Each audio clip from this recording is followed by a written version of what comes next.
Greetings, everyone. Welcome to another Brony Debates Live. I am here against my will. Save me. I don't know Are you how. sure about that? He said, frick, we both know I don't want to be doing this. Oh, man. I hope you're all doing well out there. How are you doing tonight, Heather? Doing okay. Just chilling. What's wrong? What city? Hmm? Oh, puree. There should be a puree option. He was just asking me how to use the blender. The Blender. Alrighty then. I need to learn Blender. Not the one that we have in the kitchen, but like the 3D modeling software. I feel like that would be a beneficial skill to have. So, we're just gonna fly by the seat of our pants here. We made absolutely no plans. I feel like I have a backlog of topics somewhere, but because my life is so crazy, I really just can't, like, give them the attention that they, like, I have a lot of really good, topic suggestions on a list somewhere, but I want to be able to do them justice because they're good topics and that's going to require like research and trying to find the right people to have on the debate, and I just don't have time for it anymore. But we'll see how all that goes. In the meantime, we're going to read Reddit until one of you guys decides you want to come and fight in the chat about it. I'm gonna try to be as controversial and confrontational and inflammatory as possible to elicit such a reaction. And yeah, there we go. So what do we got on the docket for tonight, Heather? Well, I sent you a couple things. One that I'm not sure if we should say for beginning or last is discussing plushie prices, because I'd like the chat to be fully in there when we start discussing that, because there's a lot of plushies that come in different sizes. Some could be custom, some cannot be, and I'd like to get into depth about that. Alrighty then. Well, let's open up the screen share here and get going. Oh, by the way, thanks to all the patrons who support the channel, especially on those of the $10 and up tier, such as Heather herself. There's also Shady, Autoknight, Emerald, Senko, DJ, Billy, Alden, Kanto, Alicia, Star, Venture, Willyzin, Icanus, Vulpecula, Jimmy, J. Yoshi, Aventicus, Rusty, and Dark Malcontent. Check out all their links in the description. Now then, let me switch over the window here so you guys can see. And we've got, is this the worst episode of the entire show? Newbie Dash. No, this is not the worst episode of the entire show. That's a draw between Yakety Sax and Magical Mystery Cure. Well, I have to heavily disagree with you, Magical Mystery Cure, but Yakety Sax, I think is the worst. Not a good lesson there. Yeah, there were very few episodes of the show where I'm like, dang, that is objectively a bad lesson. Like, even Bab Seed, or One Bad Apple, rather, which didn't really have a great lesson, I can at least sit here from a cultural standpoint and go, listen, I understand why you did that. Yakety Sax was objectively just, hey, does your friend have, is your friend having a frickin' identity crisis here? Why don't you affirm their delusions? That never went wrong for anybody. The frick. Anyway, let's see if this person didn't really say anything about it, did they? Is this the worst episode? And that's all we said. They were leaving that for the community to decide on. All right, well, let's check the comments section. Get your hazmat suits on, guys. Let's see here. It's got a lot of secondhand embarrassment, but definitely not the worst. It has debatable qualities, but I wouldn't even put it in the top 5 if we're talking about worst episodes. It wasn't the worst episode, but Rainbow Dash definitely should have had a better introduction to the Wonderbolts. Now, you see, I can see it though. And I've gone through that myself as well. Sometimes you just, get a bad first impression, or things don't go right when you get in there. Yeah, I see DJ in the chat going, Newbie Dash is one of the more infuriating ones.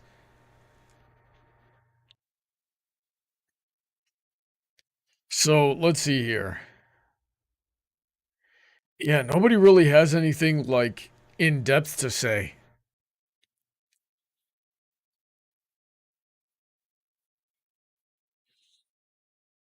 Yeah, and of course the first one I see is Yakety Sax. Non-compete clause, mysterious ne'er-do-well. Why do people always say the mysterious ne'er-do-well is a bad episode? I have debunked that claim so many times. I think it's because I would say I thought it was like the twist was kind of obvious, and I was kind of getting annoyed, you know. I should be famous in the Brony fandom for debunking the claims that mysterious ne'er-do-well and what was the other one that always got people really upset? It was a season 1 episode with the Pinky Sense, where we introduced that concept. I can't remember the name of it. Goodness, I'm getting Alzheimer's way too early in my life. Feeling pinky keen. Thank you very much. I should be famous in the Brony fandom for debunking the claims that the mysterious ne'er-do-well and feeling pinky keen are bad episodes. They're just not. And you're wrong if you think that. And if you disagree with me, go watch my videos on it and realize how wrong you are. Alright, let's move on here. Yes, it's the thread that I started. Dear Rare Jack shippers, why do you ship them? Yeah, title says it all. If I can have an opinion on this, I'd say I ship it because it's a trope, and I very much enjoy the trope. Like, sophisticated lady dates the muddy farm lad, you know? Right. But they did it to death Tale in the show. Like, they had way too many Rare Jack episodes. And what are you talking about? It got to be exhausting. Alright, title says it all. I saw They're a good combination. I saw Quantum Hippologist. I would say that can I read? Sorry, there's a delay because I keep thinking you're done and you're not done, and I feel bad. There's got to be a delay or something because I never stopped. I saw Quantum Hippologist post a poll today on YouTube. That's the wrong use of poll, by the way. At the time of posting this 2 hours ago, on Rare Jack or Apple Dash is the better Applejack ship. Neither of them. Don't ship the main 6. While about 60% of people voted for Apple Dash and only 35% for Rare Dash, the latter got more comments saying it's better and makes more sense. Now, I may be a bit uneducated on this topic because only Rare Jack episode I have watched is the sleepover episode. Just finished Pinky Pride. And I did not see the potential for them to be a couple there at all. Now, maybe it changes as the show goes on. But all this stuff. Okay, so why do you ship them? So, Heather, go into depth for me. Why do you do that? I like the dynamic between the two because it's, someone who is clearly not an outdoor person, very indoors, very high class, and Applejack is a humbler person who's just interested in the simple things like family and just keeping the business going. I have a respect for both because Rarity is very ambitious, whereas Applejack would probably be happy if she stayed where she was for the rest of her life. There's nothing wrong with that, but definitely one is more glamorized than the other in more ways than one. But I like the way they work together. It's like oil and water. You like two characters that can go at it at different ways. I think I'm trying to think of a really good showing. I kind of liked how they were in Traja, where it was like almost that Christmas story at the end of it, where like they traded away their two favorite things to get things that we know that the other one would enjoy. Like, I found it so funny that Applejack traded to get a brooch that she knew Rarity would love because Rarity already had some that were already very similar to it. So, I guess it's just like very fascinating to see these two characters have a lot of obstacles between each other, but can still get close to one another regardless. Yeah, but then to take that into and cross that over into like romantic territories, which is what the shippers do, and I think that's a step too far. if this dynamic were to become romantic, it would be horrible. They'd have nothing in common. Well, we don't have a lot in common, and are we horrible?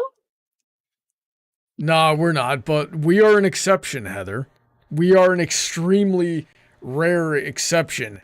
And I've said this before, if anybody I know came to me and described our relationship and said, should I pursue this, I'd probably tell them it's a bad idea. And the reason for that is because while we somehow made it work, I have no idea how. Everyone else I have ever seen that comes even remotely close to our dynamic, especially starting in long distance, has ended horribly.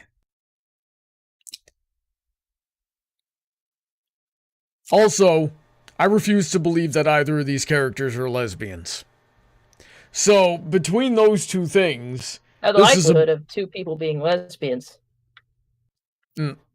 Between those two things, I think this is a horrible ship, and I think the only reason ships like this happen is because fandoms are cringy and only see things through shipping goggles.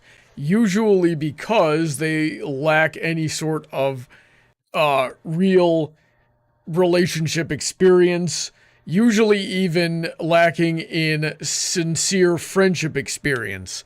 So every interaction that they see just gets clouded through these goggles of like romantic intentions that aren't really there, right?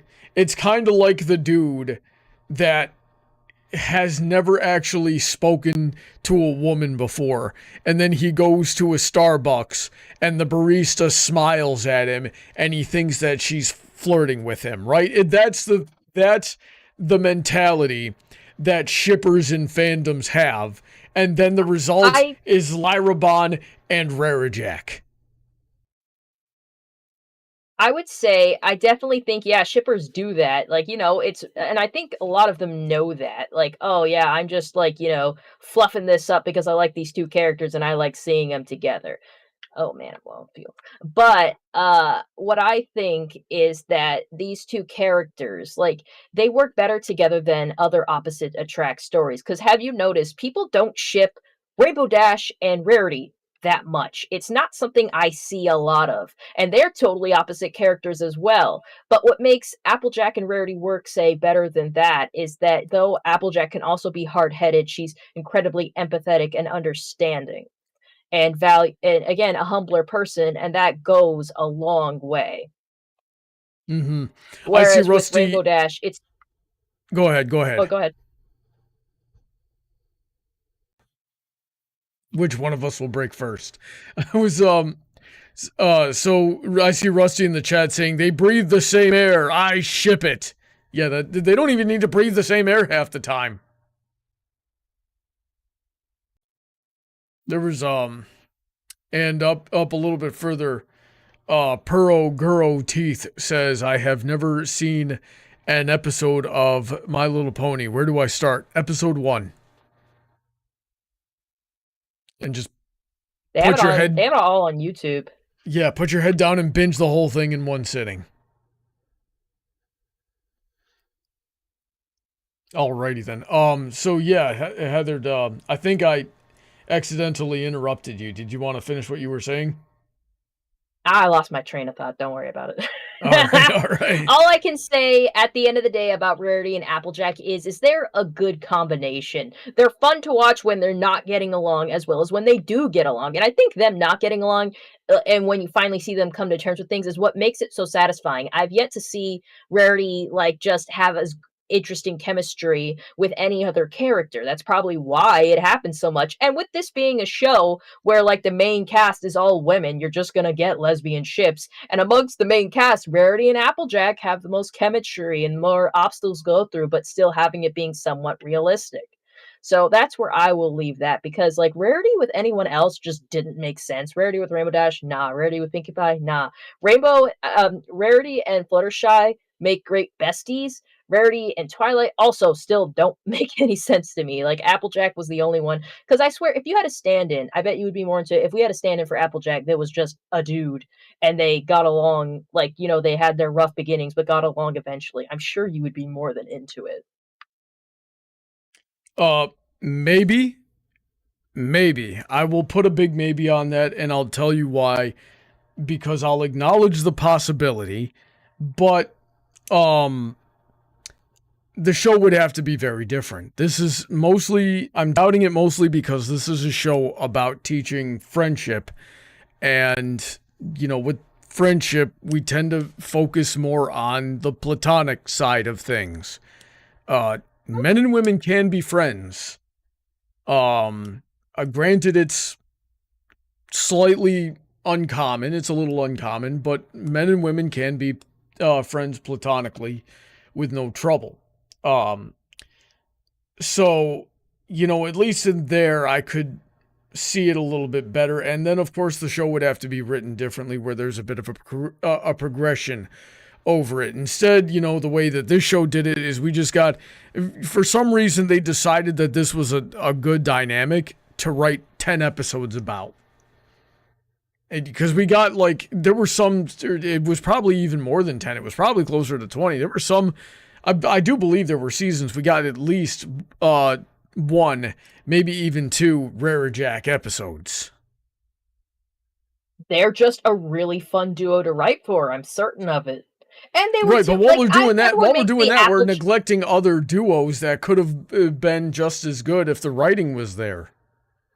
I do not disagree with you. I guess it's just easy to get into a comfortable rut when it comes to writing episodes. But I gotta say, those are probably two very popular characters. Like, you saw how popular Rarity was in the artsy crowd. And you saw that, like, I at least noticed that Applejack was the favorite of a lot of people I knew. Like, you being one of them. And also, like, my friend Greg was really into it. A lot of Brony friends I had were just, like, really into Applejack.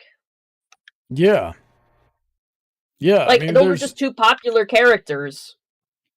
Yeah, and likewise, Rarity, Rarity is very popular as well in her own right, and I don't know if I've made these observations on air before, but I know that, like, last week off stream, like, I was talking about, you know,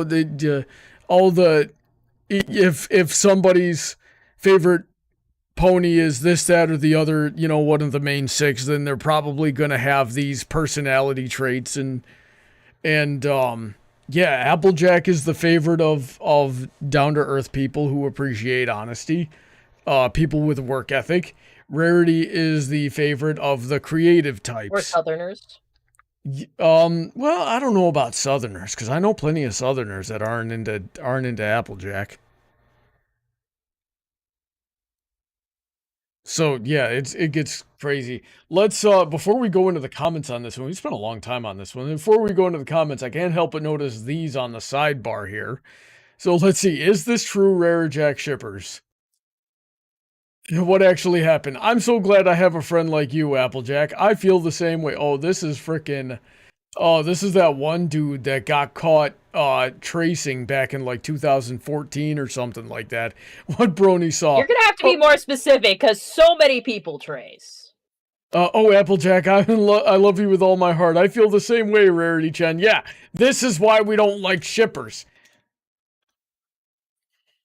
But, God, what was the dude's name? He was going to be a guest at the Grand Brony Gala. I can't remember if we ended up keeping him or not, because this stuff came out right at that, like, the tracing drama came out right at that time that he was going to be a guest over at the Grand Brony Gala. I can't remember what happened. Draw ponies, yes, thank you. Thank you, placeholder. God, I can't remember anything. Well, it's been over a decade, so...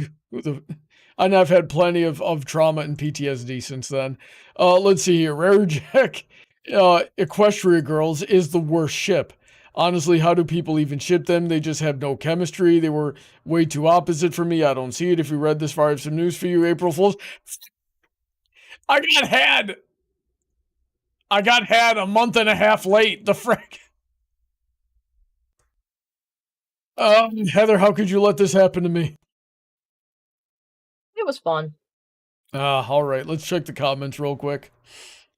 Let's see here. Because they are literally opposites on the social pony ladder and opposite personalities too. Basically, the opposites attract trope. Art made by Mystic Alpha on DeviantArt, we know. Applejack and Rarity allow each other to see the positives of both lifestyles and personality types. Without their friendship relationship, neither would have grown to appreciate the qualities of their respective social groups. Look Before You Sleep is a good early example of this. Initially, Applejack views Rarity as uptight and prissy, and Rarity views Applejack as sloppy and inconsiderate of her values. They constantly clash until the climax of the episode, where they both realize how foolish it is. During the last couple of minutes, Jay and Rares are able to mesh well enough together to finally enjoy their sleepover with Twilight. Okay, so there's that. I don't know. A lot of just because opposites attract. Listen, I've lived opposites attract. Opposites are very fun. In fiction, okay, when reality doesn't really apply. Yeah. When reality doesn't really apply, you can make objects opposites attract work. In reality, it's extremely rare. You've got to have common morals, and you've got to have at least one hobby that you can share together. If you don't have at least two things in common, being your values and at least one hobby, the relationship will fall apart 99% of the time. 90 to 95, maybe, if we're being generous. And that's the end of this thread. Let's move on.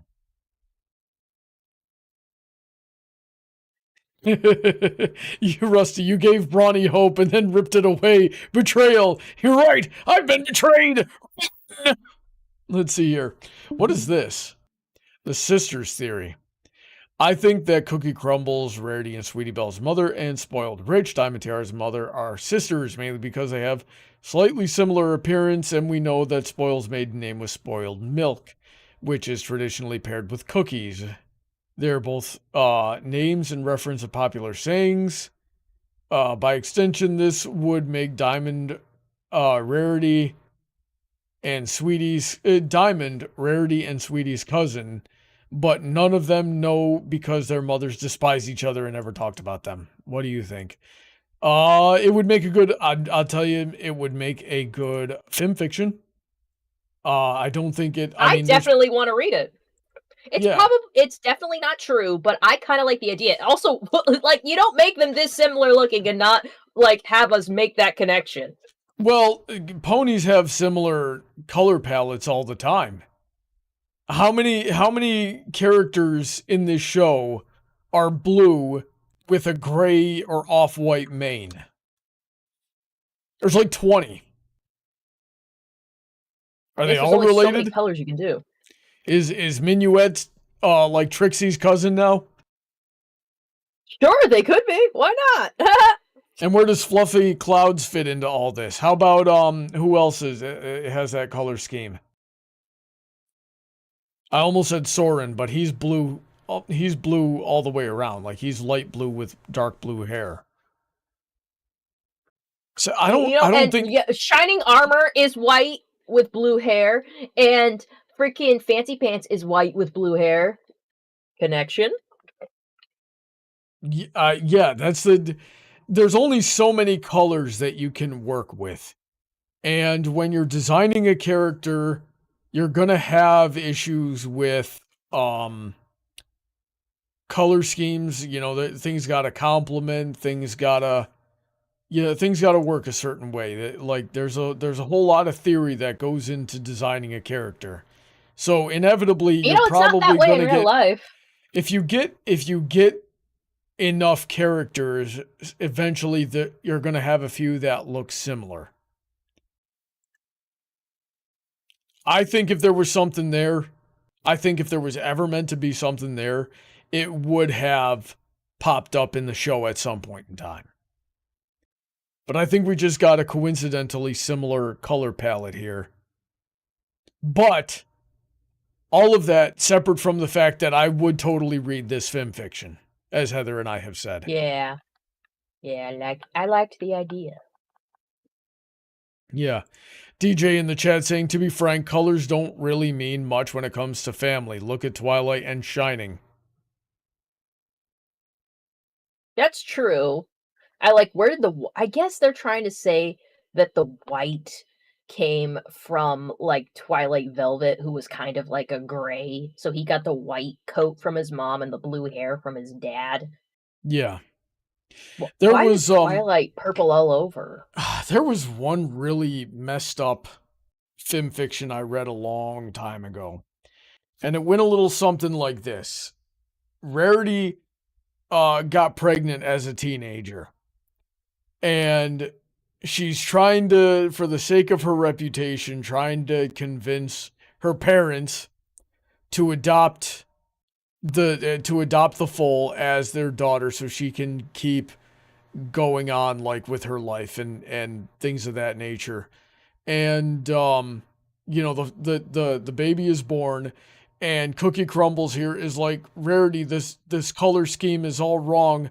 You know, everybody's white and I'm pink. Nobody's gonna believe that this is our baby. You have to raise your baby. Rarity frickin' bleaches the baby white, and that's Sweetie Belle.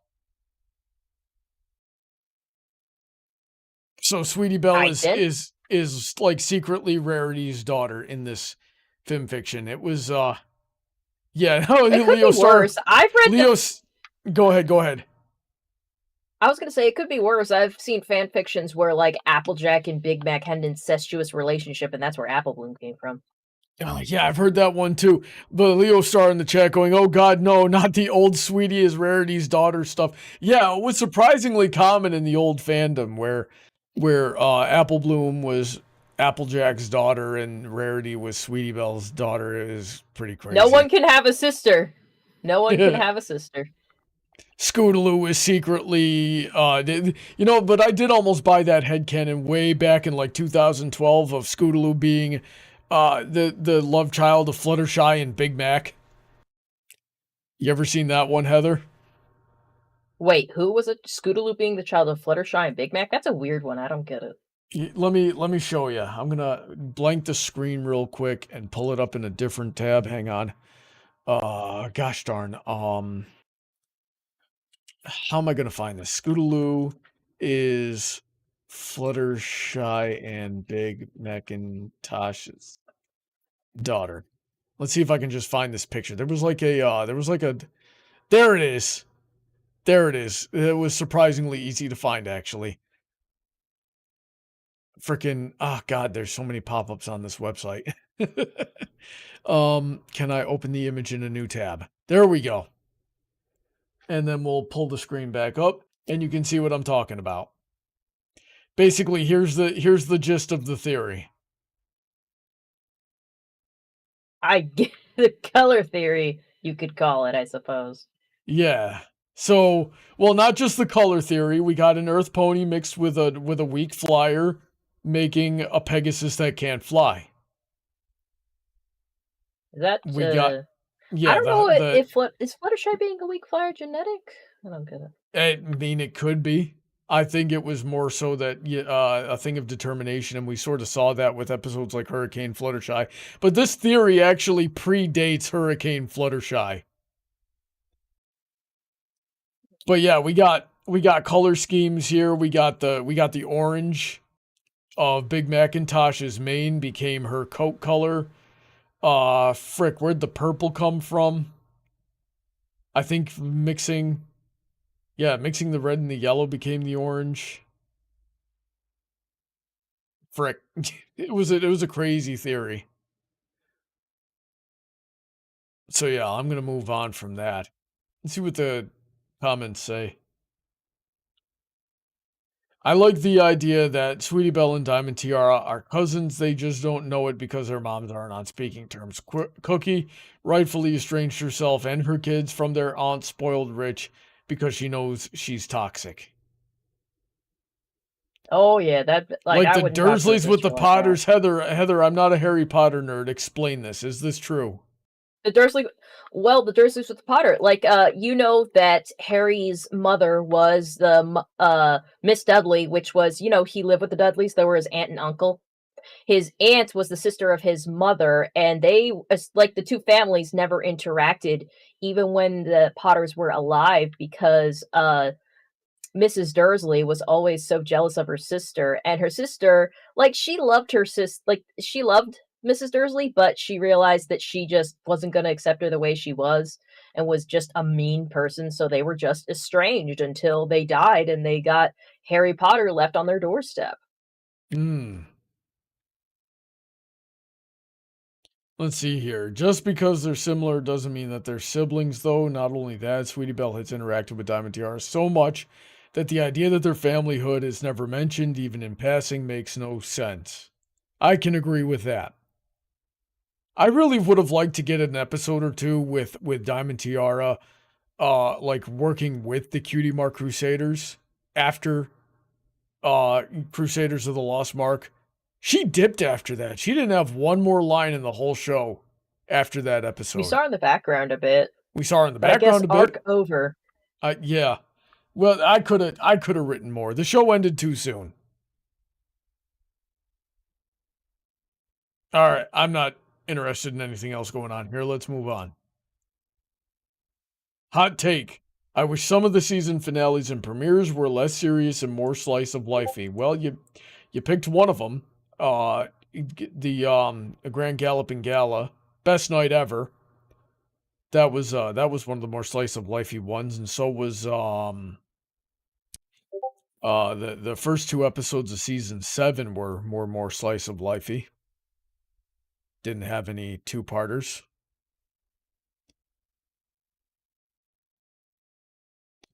Placeholder says the Dursleys are hilarious. Can you confirm that, Heather?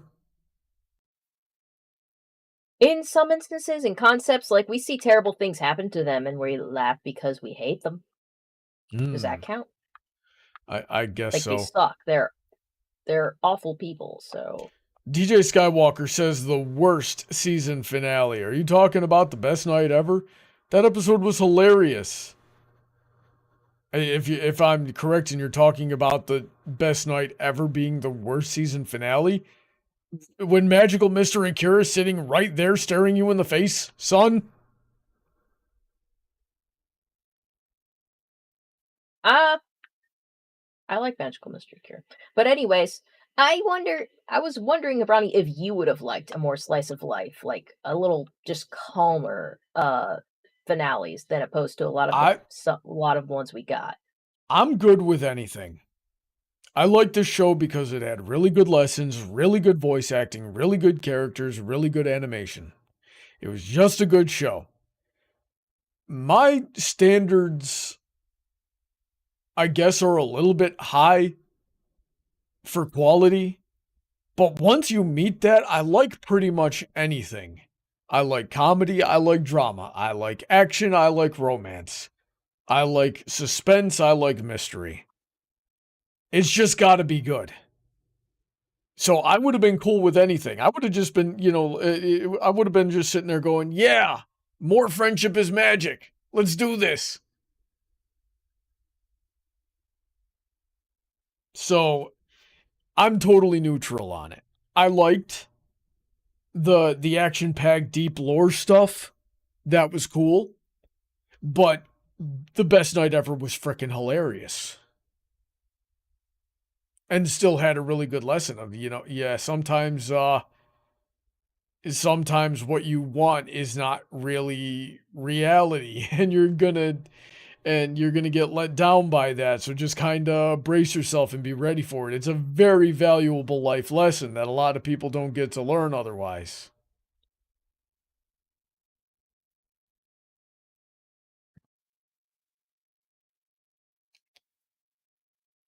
Seven equals one heart says, boo, Brawny's opinion sucks. Magical Mystery Cure was #1 episode, smack dab in the middle of best and worst. All right, let's see these comments. Yes, flips over the table, yes. You are probably the only one here. Am I the only one here who just likes musical shit? Come on. You know, I skipped the songs for the vast majority of the show.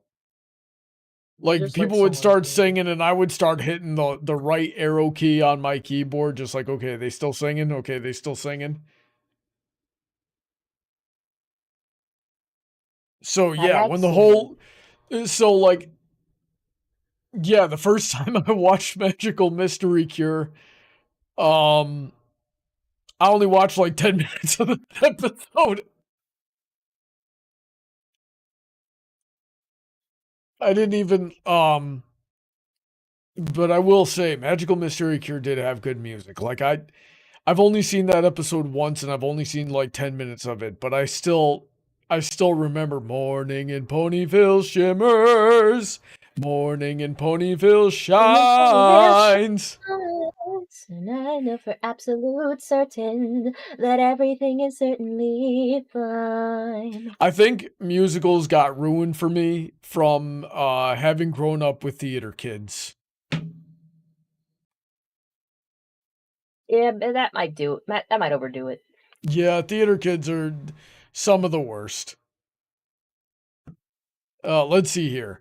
I've just never found anyone shares this opinion before. My least favorite parts of the show are the season finales and premieres, with the exception of season 1, and I really wish we got more normal pony stuff too. The gala is the perfect season finisher because it was built up throughout the entire season and is fun without being too serious. I feel like MLP should take less of that ooh scary villain vibe and more of the silly slice of life. Well, shoot, you had 24 to 25. Wait, nope. Season ones, season premieres tended to be two-parters as well. So you got at least 20 to 22 episodes per season, barring season 3 of Pony Slice of Life and fun antics. I thought it was, I mean, that like I said, I'm good with anything. So you still got plenty of that. Let's see here. The next season finale after this one, A Candlelight Wedding, was at least half slice of life-ish, since part 2 was the Changeling Invasion.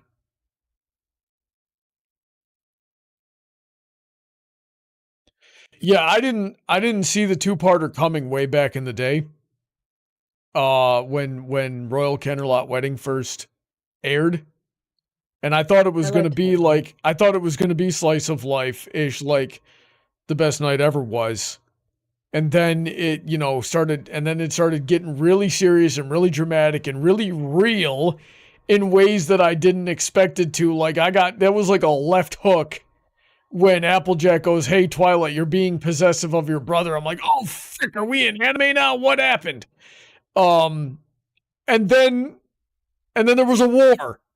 And then there's fire and Twilight's imprisoned in a dungeon and a war breaks out. And then Twilight's a machine gun being wielded by Pinkie Pie. I know. Dude, I won't lie. Yeah, it gave me so much fucking whiplash. Like, because I was watching it, and then suddenly, oh, it turns out Cadence freaking banishes Twilight to a cellar. And then the Changeling thing came completely out of nowhere. Yeah.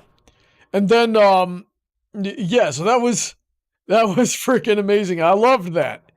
And I think that was what converted a lot of Brony, so that's probably why they stuck with that formula. But holy frick, that was cool. I liked that a lot. And then Rarity was throwing cross counters. I loved that for her. She was just showing up, man. Mm-hmm. Let's see here. What else we got? Season 8 finale could have used with a more mundane conflict instead of yet another world-ending crisis where the plot makes all but the main characters useless. First big W, the Royal Guard being powerless child, being a powerless child of all villains, who they still put right next to her evil mentor, mind you. Yeah, Royal Guard dropped the ball pretty dang hard on that one. Damn. Paladin, the call thing is working. You just need to join the Discord in the linked in the description. It's at the very top there. Go in there, tell us what you want to talk about, and then I can give you permission to join the call. That's how that works. You won't even... Okay, so guys, if you join the call-in server linked at the top of the description because you want to come on and talk with us about whatever topic, it can be freaking anything, okay? I'm just trying to kill an hour here. That's what's going to happen. You're going to come in. It's free to join. The Candlelight Academy, that's for the patrons. But the call-in server is free to join. You can talk in there whenever you want about whatever you want. And if you want to come on the show, just say it in there. Hey, I'd like to talk about this. And if it's interesting, I will make you what is called, what is the role called? It's called a live caller. And when I make you a live caller, you'll be able to see the on-air chat and be able to join the voice. That's how that works. Let's see here. Yeah, I thought season 8 was one of the weaker of the finales. Certainly one of the weaker of the season premieres too. Just generally one of the weaker seasons. Like, I'm usually the last person to be the first person to defend. The show did not go downhill after season 3. And the quality stayed roughly the same. When season 8 gets brought up, I'm like, I kind of see your point. What do you think, Heather? Honestly, all the seasons of My Little Pony just mesh together in my brain. And I can hardly, I'll remember an episode, be like, oh yes, I like that episode. I have no idea what season it was from. And I'm like, it all just meshes together to me. And overall, the flavor was good. So I'm going to say the whole show was good. Yeah. Let's see here. Honestly, to me, MLP has too little of actual battle. I wish we had more fights like the one between Twilight and Tarek. Pillars versus Tarek would have been much better than the crap we got, for instance. Okay, well, I sort of see where this guy is coming from, but the thing about that is that they're not really allowed to animate violence or fights to a certain degree. Like, they can do the tackle and everybody disappears into a cloud of smoke thing. But I do remember, I think it was Sabrina Alberghetti talking about how when they were animating the Twilight versus Tarek battle, and they, of course, had to put it up to the producers and Hasbro and say, okay, we want to have this fight between these two characters. Are you cool with that? And the directive that came down from the higher-ups was no punches. So nobody can throw a punch. Crazy. Right, well, we still got the fight that we got. But which yeah, if you go back, you'll notice there were no punches. Now, there was one point, it's a lot of people body checking, like Tarek was really good at frickin' football tackling, which is fine. It's not a punch. Twilight, but there was a lot of, city level nuclear lasers getting thrown around, which I don't know, I think is way worse than a punch. But the closest we ever got to a punch was when Tarek wound up his fist and then sort of used that to spin Twilight around before chucking her into a mountain. But yeah, they didn't have that directive for the Changelings fight, and that's why everybody was throwing punches. But then they saw that Changeling fight, no, too cool, stop! Let's see here. We got Cosmina Inspira. I will pronounce that name correctly eventually. In fact, I'm not going anywhere until I do it. Cosmina Inspira in the Discord saying, what do you think is Shakespearean about MLP? I don't know. I never noticed anything particularly Shakespearean. There was that one time Sweetie Belle tried to write a play and use old English or, talk like they might, you might expect them to talk in a Shakespeare, and it was freaking horrible. and it was like meant to be horrible. And then everybody was like, yeah, that was horrible, but I really liked your costume because your sister made it. That was For Whom the Sweetie Belle Toils. I remember that one. And then Sweetie had a freaking conniption about it because Rarity stole her show again. Make a good show next time. She's 12. You know, it'll happen. I certainly wasn't writing good when I was 12. Shoot, I don't think I write good now. All right, let's see here. What is the maximum price you would pay for a plushie? Now, this is the one that Heather was really looking forward to. Yeah, because, like, look, I just read the title. What is the maximum price you'd pay for a custom plushie? That's very specific, but that can vary so much. Because I don't know if you guys remember this, but I crochet, and I've crocheted plushies, and I've taken custom commissions for plushies before. And I want to get people's thoughts on what should be charged for that kind of thing. I obviously don't make plushies the way a lot of people do. A lot of people do felt. I do yarn, of course, because I crochet. And I've been told that I gotta charge way more. A lot of people told me I gotta charge way more, but then I've had some people, and I know in bad faith, tell me to charge less. Like, I could go on about one very, very rude and invasive commissioner I had. But I want to know, because, like, plushies come in such a variety of, like, prices. Like, I've seen some as low as 25 and others as high as 800. Trent So, I gotta know. Trent in the chat says $100,000. How big is it, dog? Because I've seen people do the life-size plushies, and depending, like, I could kind of see it because that is life-size. You could put, how does that, it wouldn't even fit in some of the rooms in our house if I got a life-size plush of any of the characters. Placeholder says, depends on the size, quality, and accessories or functionality.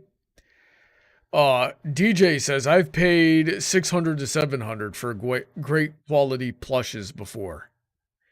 Man, we've been walking around. Remember when we were walking around Everfree Northwest and we saw that, like, I think it was a thorax, and it was like, it was about 20 inches tall. And I wanted it so bad. And it was like $500. I couldn't do it. I can't buy myself a $500 plushie, no matter how cool I think it is. If I was in a better financial situation at the time, I would have done it for you, but that's, beside the point.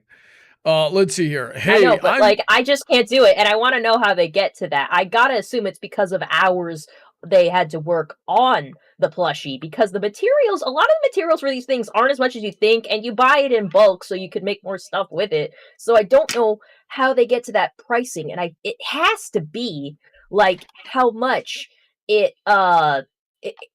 how long it took to make it, right? It probably is. There's a number of things I could go into it, but let's see what this person says. Hey, I'm Shell and I make custom plushes, but I'm looking for some advice on whether my prices are good. I have 4 years of experience selling private commissions here on Reddit, and I'd love to branch out into the Sonic community. Don't do that, since I've been a lurker for quite a while. I have many examples of previously made plushies in my profile, and I'd be happy to send some privately or discuss any possible commissions. My price starts from £40, EU British, and reach up to £300. It's a shameless plug-in. It was a shameless plug-in. Yeah, this is why we got a veteran frickin' things. All right, so, you know what? Screw this.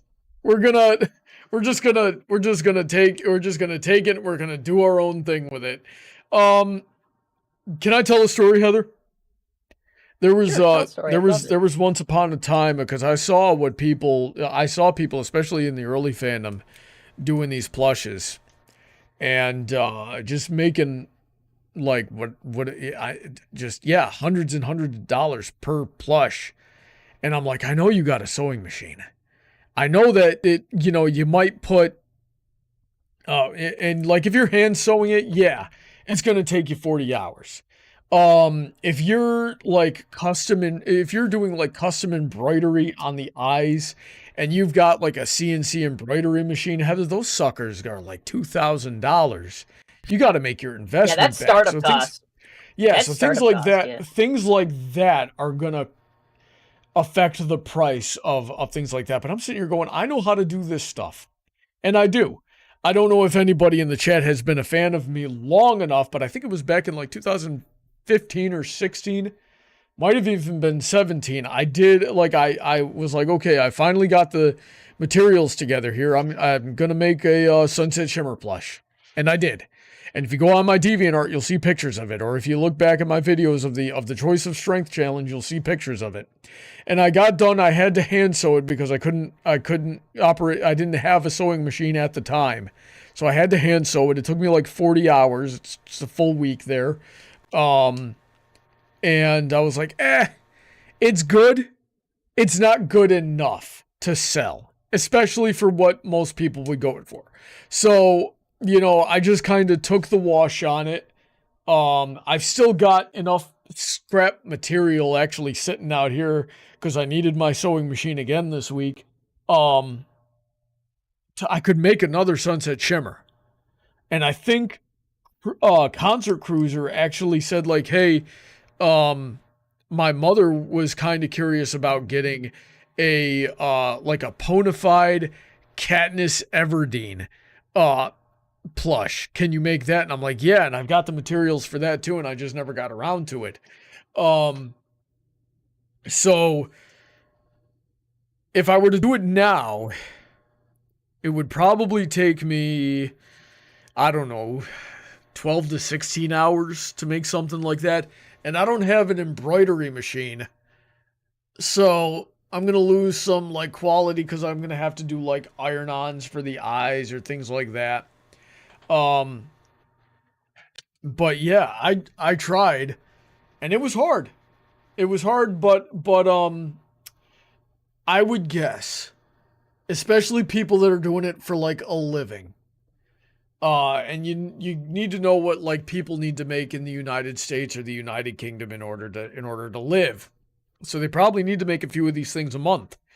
But if they're really investing into like machinery, any piece of machinery you need to buy in order to do this on a fast industrial scale, that's gonna cost a lot of money, and then you got to work that into your costs, you know, or you got to pay this off. You've got to maintain it.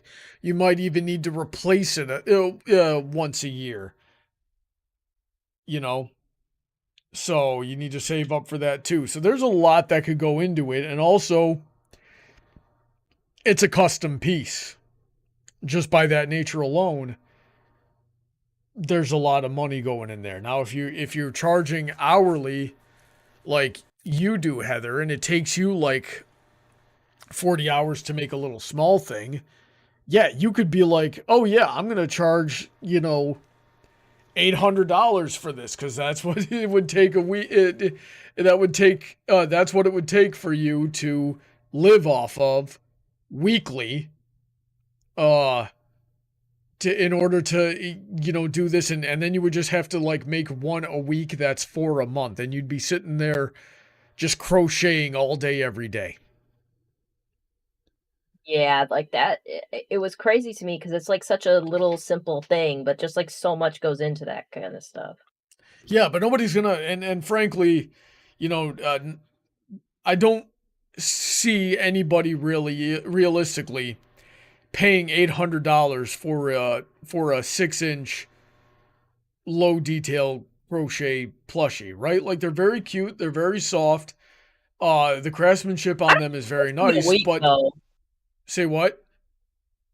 I don't think it takes me a week. The reason like some of my commissions can take so long is that I have like a full-time job to go to. Yeah, but let's say when you do your crochet streams, you put 2 to 3 hours into it every other week over the course of like 6 or 7 streams. That's almost 40 hours right there. I suppose so. So that's that type of thing. So, and then of course, if you take it to a convention, your booth space is going to be like $500 off the bat. But not everybody's going to be there to spend $500 at your booth, and they're going to want to spend other money at other things. So you got to bring things that people can buy for less, but then have your big ticket item there, and you know, you just kind of hope you sell one or two, because then you make your booth price back, and then everything after that is profit. well, profit if you traveled for the convention. Now you got to factor in your travel costs and your lodging costs and your food. So now you need to sell like 3 or 4 of these things at the convention to break even, and then all your small ticket items after that are your profit. So it's a pain in the neck. Crystal says, have you ever sat in on a hibiscus stitch sewing panel? She does an awesome panel, and anyone can sew panel. So yeah, if we ever like travel for a convention again, maybe we'll find this hibiscus stitch. We could make a Brawny plush and use it as a training dummy. Willyzin. How dare you?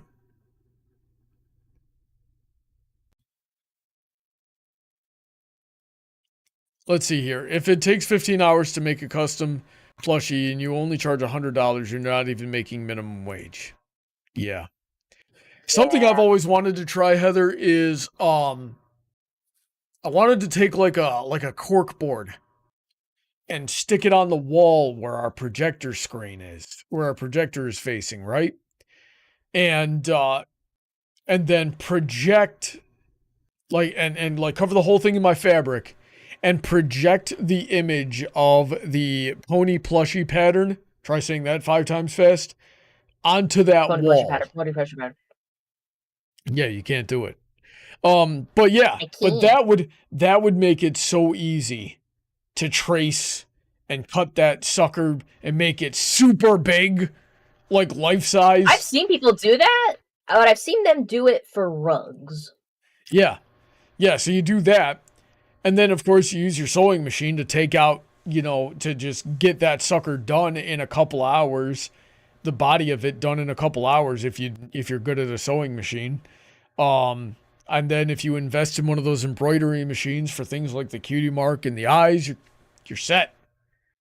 What really killed me doing that Sunset Shimmer plushie was really the hair. The body got done in a day. The hair in Sunset Shimmer, she's got complicated hair in shape-wise, but I was able to figure that out eventually. But the size, I purposefully drew the size of that mane and tail to be bigger than her body, because I knew it was going to scrunch a little bit as I sewed it, and either I screwed something, it's not an either. I screwed something up along the way, and the mane and tail came out so small. I have no idea how that happened. I got to get better. So, yeah, you got to use a lot of that there. Let's see here. The best part is when using the Brawny training dummy, Brawny himself will tell the student to attack the dummy, and everyone will attack him instead. Alrighty then. Well, I think that's a good spot to end there. I got to get straight into my gaming stream for tonight. So stick around, refresh the Brawny Buck YouTube page in just a couple of minutes here, and we're going to be playing some more Ponyvania, seeing if we can make some better progress than we did last night, because gosh darn was I just getting my butt kicked. I'm going to go drink some iced raspberry tea, and then come back and do that. And then right after that, Heather, what are you doing on your stream tonight? Just chaos and memes, baby. Yeah. So we'll see you there. Attendance is mandatory, all 16 of you. And tomorrow night we got a lot going on. We're gonna do some. Firstly, Heather and I are gonna sit down and do another catch-up stream. Play some Mass Effect for y'all, and then we're gonna spend some time playing Pal World. So be sure to tune in tomorrow night as well. Yeah. All right. So, thanks for tuning in, everybody. I hope you have fun. I hope you learned something. We will see you in just a couple of minutes. So, stay safe, God bless, and have a wonderful night. Say good night, Heather. Good night, everybody.